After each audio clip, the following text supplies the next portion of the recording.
Allahu Akbar, Allahu Akbar, Allahu Akbar. La ilaha illallah, wallahu akbar. Allahu akbar walillahil hamd. Allahu Akbar,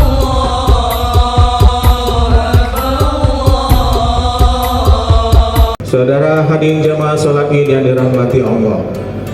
Pada kesempatan mulia ini, marilah kita bersama-sama memanjatkan syukur kepada Allah SWT, karena dengan izin dan rahmat-Nya kita dapat merayakan Hari Raya Idul Adha dalam suasana yang penuh khidmat.